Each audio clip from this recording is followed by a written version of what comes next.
성도는 하늘에 속한 신령한 복을 누리는 사람입니다. 하늘에 속한 신령한 복은 다름 아닌 우리의 구원입니다. 우리의 구원을 위해서 삼위 하나님께서 공히 동참하셨습니다.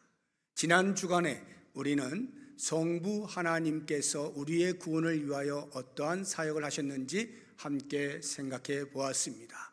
우리의 구원을 계획하신 분, 즉 선택과 예정을 통하여 하나님께서 일하셨음을 보았습니다. 이제 오늘은 두 번째 시간으로 우리의 구원을 위하여 성자 예수님께서 어떠한 일을 하셨는지 함께 생각을 해보도록 하겠습니다. 오늘 7절 말씀을 보니까 성자 예수님의 하신 일은 속량 곧 죄사함이라고 말씀하고 있습니다. 우리는 그리스도 안에서 그의 은혜의 풍성함을 따라 그의 피로 말미암아 속량 곧 죄사함을 받았느니라 했을 때에 이 속량, 다른 말로 표현하면 구속이라고도 하고요, 더 쉽게 우리가 많이 쓰고 있는 말로 하면 구원이라고 이해를 하셔도 좋겠습니다.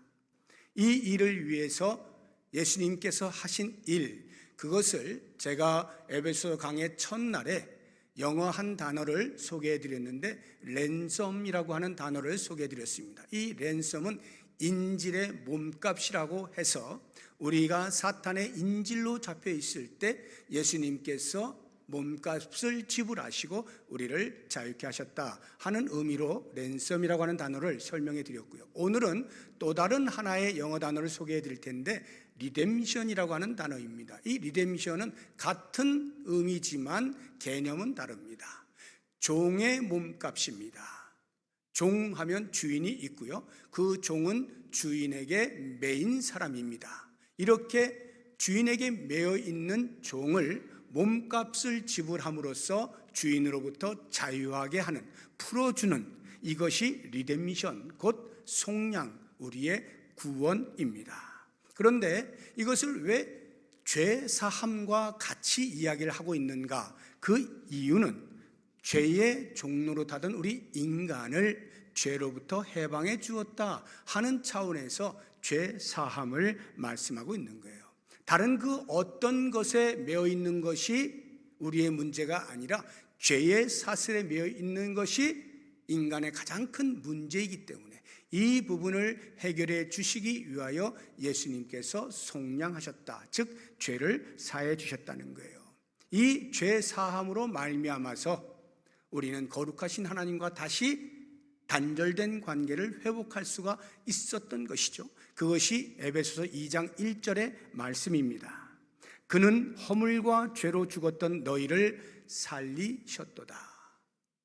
단절되었던 하나님과의 관계를 다시 이어주는 사건, 이것이 바로 예수 그리스도께서 우리의 구원을 위하여서 행하신 구원의 실행, 구원의 성취, 속량입니다.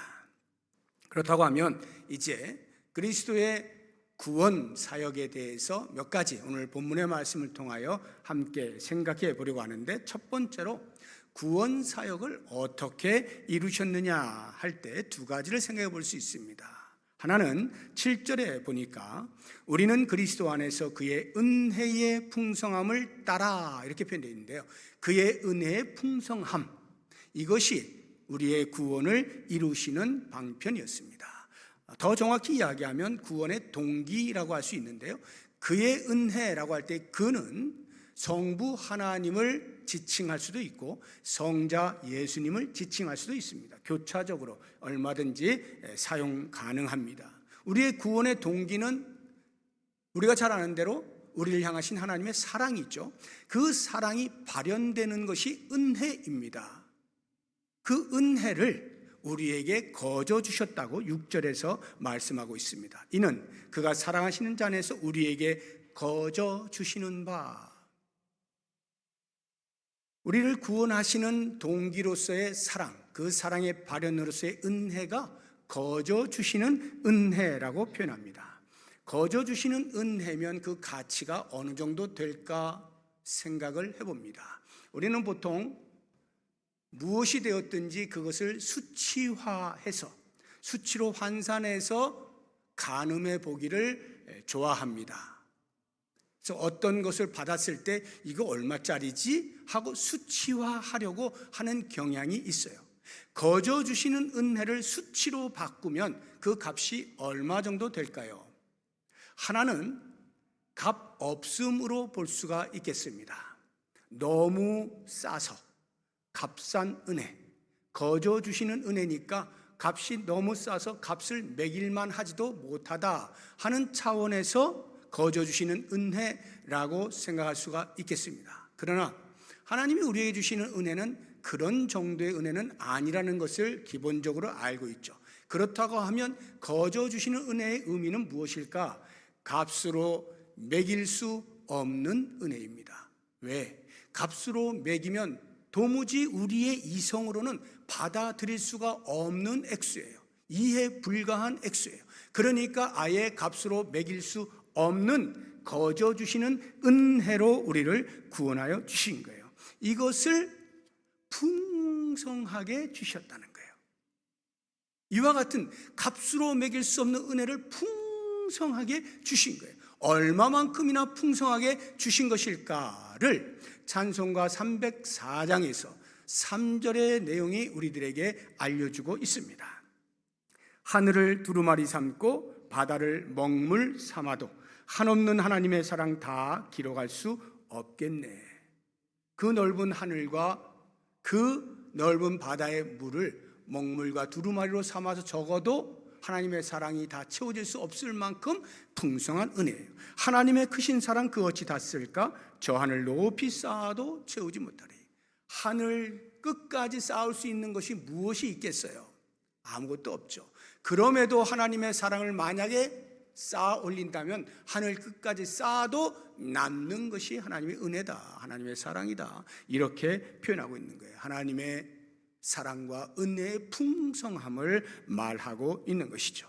그래서 성경에도 보면 그 은혜의 풍성함을 나타내는 구절들이 있는데요, 대표적으로 몇 군데만 살펴보면 에베소 2장 7절에 보시게 되면 이는 그리스도 예수 안에서 우리에게 자비하심으로써 그 은혜의 지극히 풍성함을 오는 여러 세대에 나타내려 하십니다.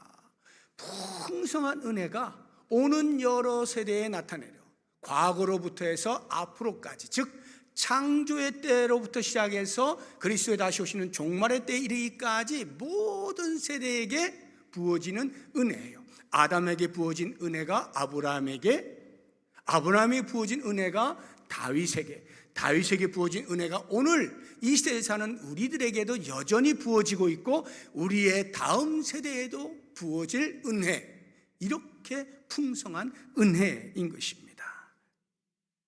에베소 3장 8절을 보시게 되면 모든 성도 중에 지극히 작은 자보다 더 작은 나에게 이 은혜를 주신 것은 측량할 수 없는 그리스도의 풍성함을 이방인에게 전하게 하시고, 그리스도의 은혜의 풍성함을 사도 바울이 이렇게 표현하는 거예요. 죄인 중에 괴수인 모든 성도보다 작고 작은 나에게까지도 주시는 은혜, 다시 말하면 가장 추악하고 보잘것없는 자에게까지 미치는 하나님의 은혜, 이 놀라운 풍성한 은혜를 노래하고 있는 거예요. 바울에게만입니까? 방탕하게 살던 어거스틴에게도 하나님의 은혜는 임하였고, 깡패로 살던 김익두에게도 임하여 목사로 평생을 살아갈 수 있도록 하시는 은혜, 아무리 큰 죄를 지은 우리에게도 여전히 하나님의 은혜는 풍성하게 다가오는 것입니다. 누가복음 15장 17절을 보시게 되면 이에 스스로 돌이켜 이르되 두 아들 가운데 집을 나간 탕자가 다시 돌아오기 위하여 생각하고 있는 것입니다. 내 아버지에게는 양식이 풍족한 품꾼이 얼마나 많은가, 나는 여기서 줄여 죽는구나, 아버지 품으로 돌아가야 되겠다라고 생각을 할 때 아버지의 사랑, 아버지의 은혜가 얼마나 풍성한가가 아니라 아버지의 집에 거하고 있는 품꾼이 얼마나 풍족한가, 그렇다고 하면 하물며 주인인 하나님 아버지의 은혜는 말로 표현할 수 없는 풍성한 은혜라고 하는 사실을 알게 되는 거예요. 한마디로 이야기하면 아무리 공급하고 공급하여도 고갈되지 아니하는 은혜입니다. 아무리 퍼내고 퍼내도 끝없이 솟아나는 샘물 같은 그러한 은혜가 우리에게 주어지는 하나님 성자 예수님의 풍성한 은혜인 것입니다. 이 풍성한 은혜는 단순히 양적으로만 이해해서는 안 됩니다. 질적으로도 풍성한 은혜예요. 다시 말하면 인간이 어떠한 죄를 지었어도, 우리 인간이 볼 때는 야, 어떻게 저런 죄를 지을 수가 있어 라고 생각되어지는 가장 추악해 보이는 죄조차도 송두리째 사면할 수 있을 만큼의 풍부한 은혜인 것입니다. 이렇게 그의 은혜의 풍성함을 따라 우리의 구원이 이루어지게 된 거죠. 또 다른 하나는 그의 피로 말미암은 것입니다. 다시 7절을 보시게 되면 우리는 그리스도 안에서 그 은혜의 풍성함을 따라 그의 피로 말미암아 속량 곧 죄사함을 받았느니라. 그의 피, 예수 그리스도의 피로 말미암아서, 이 이야기는 우리의 구원의 방편을 말하는 거예요. 구원의 방편, 그의 피를 통하여서, 즉 우리에게 보여주시는 그 풍성한 은혜의 내용이 뭐냐 할 때 그리스도의 피라고 하는 것이에요. 왜 그리스도의 피가 필요합니까? 하나님께서 우리를 구원하시는 은혜의 풍성함만 있으면 되는 것 아니냐 생각하기 쉽지만 그렇지 않습니다. 왜냐하면 우리 하나님은 전적으로 사랑이신 하나님이시지만 또 다른 한편은 전적으로 공의로우신 하나님이에요. 그래서 죄에 대하여 하나님의 의로운 심판이 반드시 임하게 되어 있어요. 우리 인간의 죄의 값, 죄의 삭이 무엇입니까? 로마서 6장 23절에 보면 죄의 삭은 사망이라고 표현하고 있습니다. 여기에 사망은 단순히 인간의 육체 죽음만을 말하는 것이 아니라 이 땅을 살면서 죽음이 포함하고 있는 각종 질병이나 사건 사고나 전쟁이나 기아나 반목, 질시, 분쟁 이런 것들이 다 포함이 되는 거예요. 이러한 죄의 삭신 사망, 그 사망에 대하여 누군가가 그 삭을 치러내지 아니하면 아무리 하나님의 은혜가 풍성히 우리에게 임하여도 대책이 없는 거예요. 그래서 그 하나님의 공의를 만족시키는 우리를 향한 하나님의 사랑으로서의 방편이 곧 그리스도의 피, 리뎀션이라고 하는 겁니다. 이 리뎀션, 예수님께서 당신의 피를 흘려서 우리의 모든 죄의 삭을 대신 치러 주신 것이죠. 그렇다고 하면 왜 꼭 대신 치르는 값이 피가 되어야 할까? 왜 피여야만 하는가? 성경이 말합니다. 피만이 죄를 속할 수 있다고 말이죠. 히브리서 9장 22절을 보시게 되면 율법을 따라 거의 모든 물건이 피로써 정결하게 되나니 피 흘림이 없은즉 사함이 없느니라 말씀합니다. 그렇다고 하면 피가 도대체 우리의 죄를 어떻게 속한단 말인가? 그 피가 우리의 죄를 어떻게 사한단 말인가? 정확하게 이해하자면 그 피가 우리의 죄를 가려주는 것입니다. 이스라엘 백성들이 애굽에서 나올 때에 유월절에 문지방에 어린 양의 피를 바르게 하잖아요. 10번째 재앙인 모든 애굽의 장자가 다 죽을 때 문지방에 어린 양의 피가 발려져 있는 그 집은 넘어가지 않습니까? 우리 출애굽기 한번 보겠습니다. 12장 13절인데요. 내가 애굽 땅을 칠 때에 그 피가 너희가 사는 집에 있어서 너희를 위하여 표적이 될지라. 내가 피를 볼 때에 너희를 넘어가리니 재앙이 너희에게 내려 멸하지 아니하리라. 너물유, 너물월, 유월절. 피를 보면 넘어가요. 피가 그 집안에 있는 모든 사람을 가려주는 거예요. 그러니까 죽음의 그림자가 거기를 넘어가는 것입니다. 이에 대하여 시편 기자는 정확하게 표현하고 있어요. 시편 32편 1절을 보시면 허물의 사함을 받고 자신의 죄가 가려진 자는 복이 있도다. 죄가 가려진 거예요. 예수 그리스도의 피 흘리심을 통하여 우리의 죄가 덮여진 거예요. 하나님의 의의 눈으로 바라볼 때 우리를 보지 아니하시고 우리를 덮고 있는 그리스도의 피를 보니까 더 이상 우리가 죄인이 아니라 의인으로 불려지게 된 것입니다. 그래서 피가 중요한데요. 그러면 왜 꼭 예수님의 피이어야만 하는가? 다른 피는 안 되는가? 다른 피도 됩니다. 구약시대에 동물의 피를 통하여 우리의 죄를 속하였습니다. 그런데 문제는 이 동물의 피는 반복적이어야 한다는 것이에요. 임시 방편적 수단에 불과한 것입니다.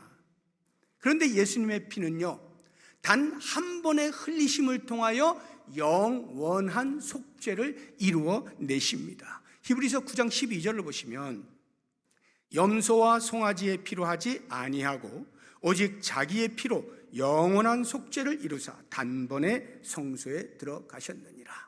예수님의 피는 동물의 피와 달라서 단 한 번 흘리신 피, 그 피의 영향이 영원한 속죄를 만들어 내시는 거예요.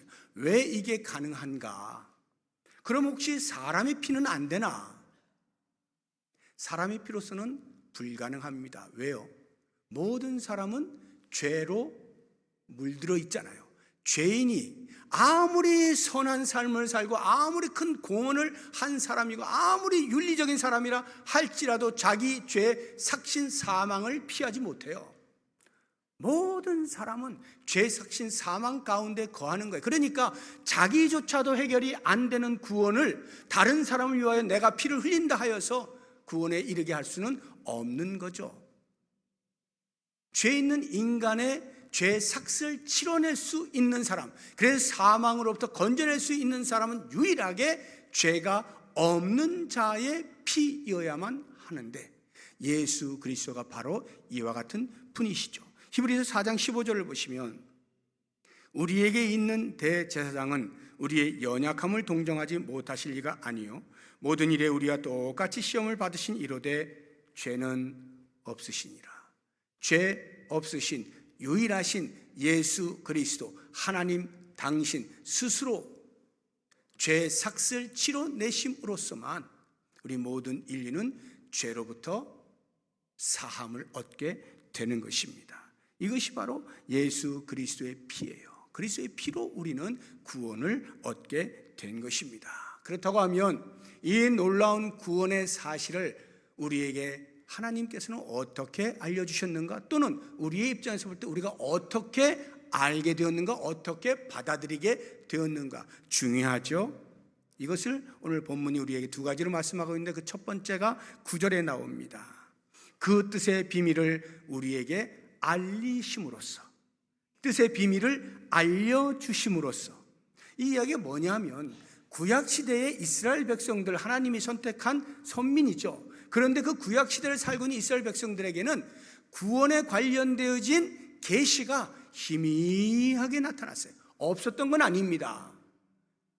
정신을 차리지 아니하면 발견하기 쉽지 않아요. 계시가 뚜렷하게 드러나지 않았어요. 그런데 때가 되어서 하나님께서 예수 그리스도 이 땅에 보내시고 십자가에 못 박아 죽게 하심으로써 드디어 그 구원의 계시를 선명하게 드러내신 겁니다. 사도행전 26장 26절을 보면 사도 바울이 아그리빠 왕 앞에서 변론을 할 때 이렇게 말합니다. 왕께서는 이 일을 아시기로 내가 왕께 담대히 말하노니 이 일에 하나라도 아시지 못함이 없는 줄 믿나이다. 이 일은 한쪽 구석에서 행한 것이 아닙니다 하고 계속 이 일 말하고 있는데, 이 일은 예수님께서 십자가에 못 박혀 죽으신 그 일을 말하는 거예요. 이 일이 소수의 사람들이 모여서 조용히 치러진 일이 아니라는 말입니다.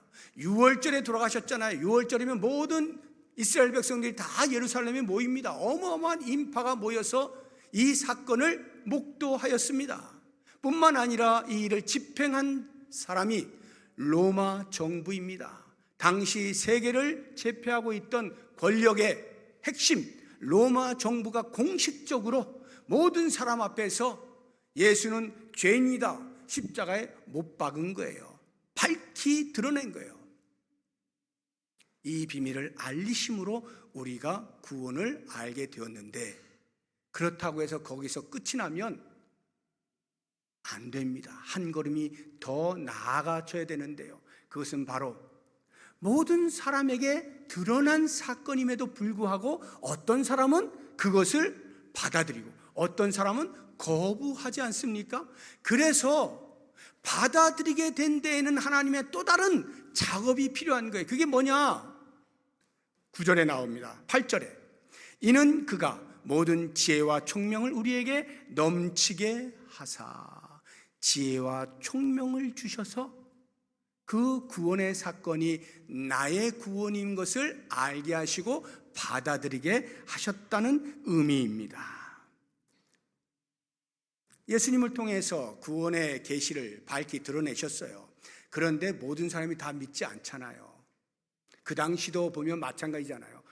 어떤 사람은 그 십자가에서 못 박으면서 잘 죽었다, 이렇게 하는 사람이 있었는가 하면 그 사건을 통하여서 나의 주, 나의 구세주, 이렇게 고백을 하는 사람도 있었던 것이죠. 그래서 비밀이라고 말하는 것입니다. 비밀. 여기서 이 구원의 비밀이라고 하는 것은요, 정확하게 번역을 하면 신비라고 번역을 하는 것이 더 맞습니다. 이 비밀의 헬라어 원어를 보시게 되면 미스테리온이라고 되어 있어요. 미스테리온, 영어의 미스테리, 우리가 보통 말하는 신비, 그거 참 신비하네 라고 하는 이 미스테리한 것, 무슨 말이냐면 그냥 비밀이라고 하는 것은요, 보자기에 꼭꼭 싸서 아무도 볼 수 없게 만드는 거, 이게 비밀이에요. 신비는요, 드러냈어요. 그런데 어떤 사람은 보고 어떤 사람은 못 보는 거예요. 어떤 사람은 알고 어떤 사람은 모르는 거예요. 이게 신비, 미스터리예요. 그 미스터리 가운데에서 하나님께서 우리에게 지혜와 총명을 주셔서 알게 하셨단 말입니다. 그리스도의 십자가의 은혜가 나를 구원하시는 사건이라고 하는 것을 알게 하셨고 영접하게 하셨다는 거예요. 그래서 그 하나님의 일하심으로 말미암아 우리가 구원에 이를 수 있게 된 거죠.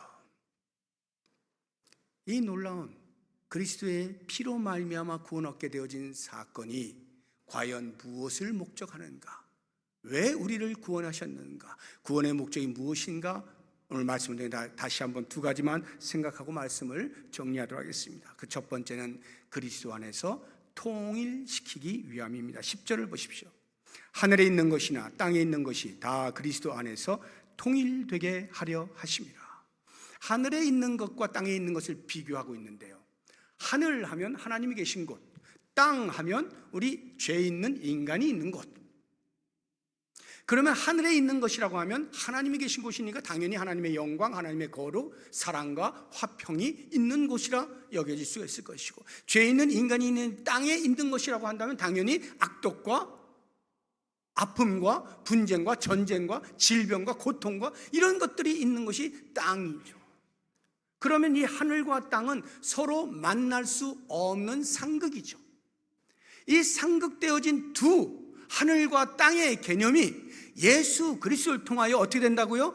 하나로 통일된다는 거예요. 그리스도의 다스리심 아래 하늘과 땅이 하나로 통일이 되어진다. 더 쉽게 이야기하면 거룩하신 하나님과 죄 있는 인간이 단절되어져 있다가 그리스도의 놀라운 구원의 은혜, 속량, 피 흘리심을 통하여서 하나님과 죄 있는 인간이 만나게 된다는 거예요.